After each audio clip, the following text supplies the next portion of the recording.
when Nigerians are asked to trust, asked to do certain things, and they still see the political class taking certain actions that are not particularly in consonance with the texts or, the vocal, the things that we hear government says, it draws a lot of questions. So help us marry, for instance, the issue of national orientation in the light of actions that people might perceive are kind of questionable. One example is the appointment of people into the resident electoral commissioners who are highly sympathetic, some of them card-carrying members of political parties, which is clearly against the law. Another one is something that the political crisis that is happening in Rivers State. These issues tend to help make people further distrust government, be it at the federal or at the state level. In the light of national orientation, how do people receive these issues, particularly these instances that have been cited?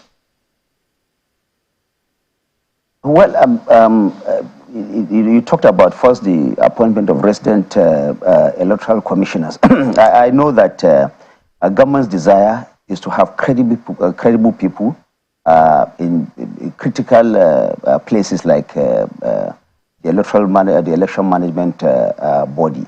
I'm not aware of, for example, somebody who can be said to be not trustworthy that has been appointed as a resident electoral commissioner. Maybe some have been perceived to have some form of inclination one way or the other. But I think that if the president or government sees somebody to be outrightly partisan in that regard, a government will not accept that.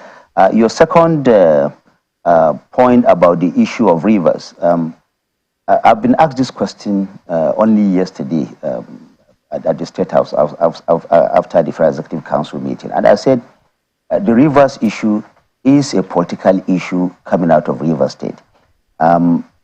What has government done, the federal government, for example, done? Did government say that the people in Rivers should have crises among themselves? I mean, was it engineered by the federal government? I'm yet to see that. It is easy to speculate that because some of the actors are seen to be people who are associated with the government at the center, and there is this tendency to think that the federal government, is involved in the crisis in Rivers. Federal government cannot be involved in the crisis in Rivers State. It is not only in Rivers State that you have political crisis. That is a state that has an opposing political party. In Ondo State, for example, the president has had to intervene, to wage into this kind of crisis, to bring people together, to reduce that friction, reduce those tensions that exist between them, and they are members of the same political party. The fact that it is happening in Rivers does not mean that the federal government is the one that is orchestrating a political crisis to come out. I have not found that evidence to say that it is the federal government that is engineering the crisis in Rivers State.